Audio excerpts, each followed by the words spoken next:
И здравейте хора в новото видео на Учиха Саски. В това видео ще говорим за историята на Какаши от историята на Какаши до където го виждаме за пръв път в малкия Наруто. Сега, нека да започваме. Бащата на Какаши е известна нинджа от Коноха. Белия зъб на Коноха. Така. В една от мисиите му той решава да помогне на съотборниците си вместо да продължи с мисията. И понеже се провали тази мисия, Коноха почва да го обвинява. Даже и с отборниците, които той е спасил. И затова бащата на Какаши се самоубива. Това кара Какаши да си мисли, че правилата са изключително важни. Не ги ли спазиш, води до нещо лошо. След няколко години Какаши влиза в отбор 7 при Обито и Рин. Ръководител е Минато. Докато Обито и Рин искат да работят заедно, Какаши работи сам. Защото знае, че все на някоя от мисиите ще трябва да ги изостави. За да може мисията да бъде изпълнена. Няколко години след това Какаши става Чунин. След още няколко става Джоунин.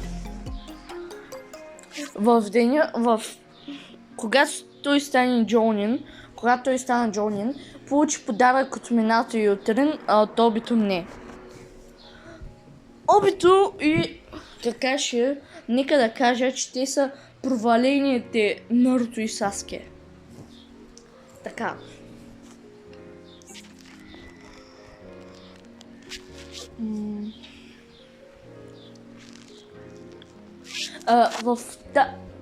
Тогава Какаши отбор 7 имат мисия да отидат и да щупят моста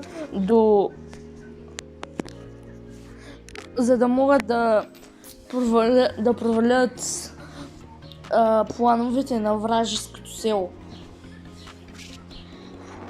Ако искате, ме поправете кое е това село, защото не съм сигурен кое е. Така. В този ден обаче Минато също беше повикан, защото имаше 10 000 нинджи. Минато е един от най-известните вече в Коноха нинджи, за да може да ги неутрализира бързо. И оставя Какаши да води отбор 7.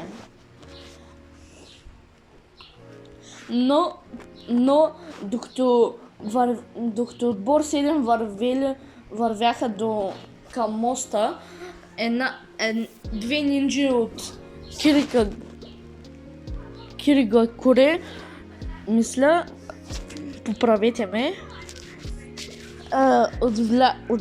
отвлича Рин и тогава Обито казва, че ще отиде да я спаси.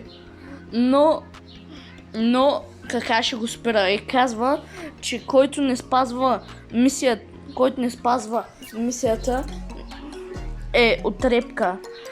И тогава Обито казва, че може този, който не спазва мисията, че може да е отрепка, но този, който не помага на приятелите си, е още по-голяма отрепка.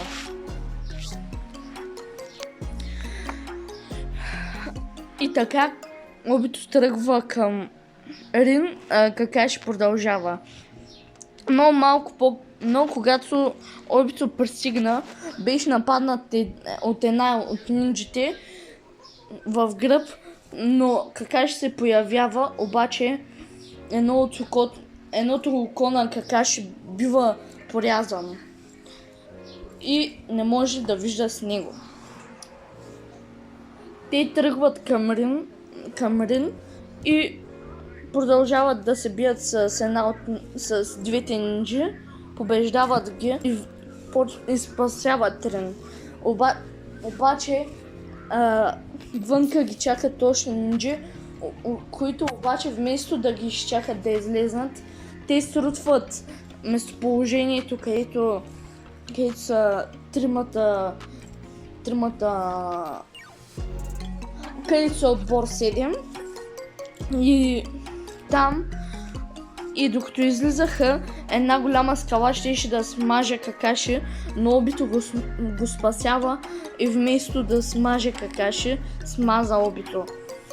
И тогава получихме един трогателен момент между двамата и Обито казва да вземе неговия Шаринган, защото така и така не е успял да му даде подарък за ставането на Джоунин. И от тогава Какаши получава името Копи Нинджата Какаши. И за да може да се усъвършенства, и също за да се усъвършенства неговото джуцу Чидори, на български мисля, че се превеждаше звукът на хиляди птички, ако не съм сигурен.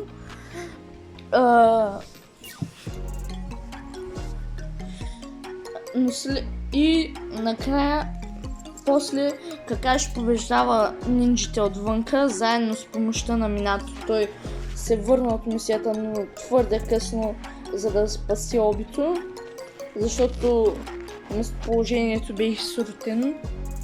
И тогава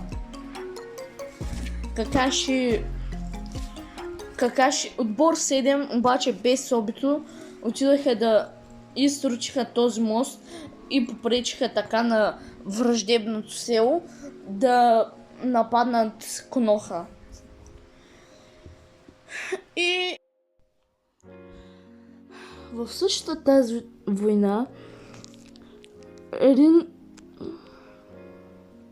Рин бе отвлечена отново, но този път от Сумекакоре. Там в нея бива запечатано Треопашатия звяр. Треопашатия звяр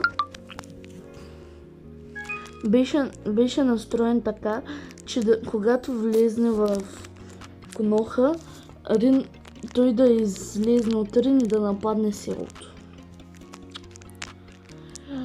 Какаши правеше Чидори, за да победи една нинджа от Сумекакоре, но Рин изкача пред Чидорите му и умира пред самия Какаши.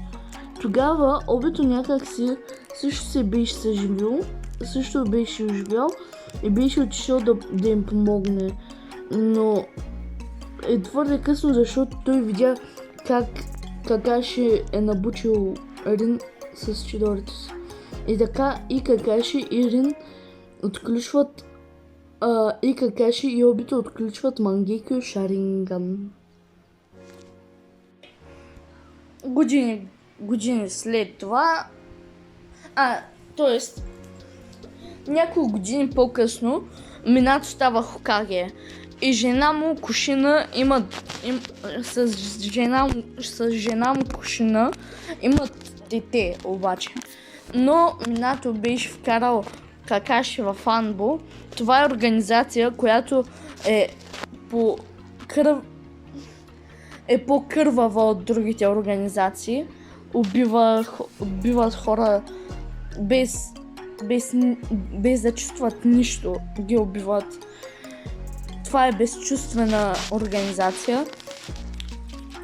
И така, обаче Минато решава да изкара за малко да го изкара от тази организация и да го сложи да пази Кушина, жената на Минато.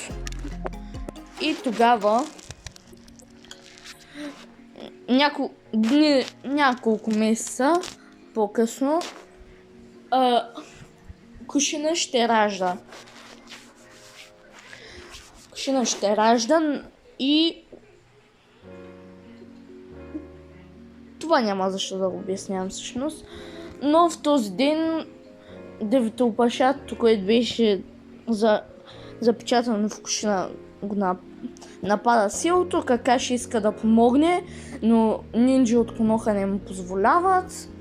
И години наред и доста години след това бива пратен от Анбу бе направен на Джонин пак. Всъщност той си беше Джонин, но просто беше в такава организация по-тайна.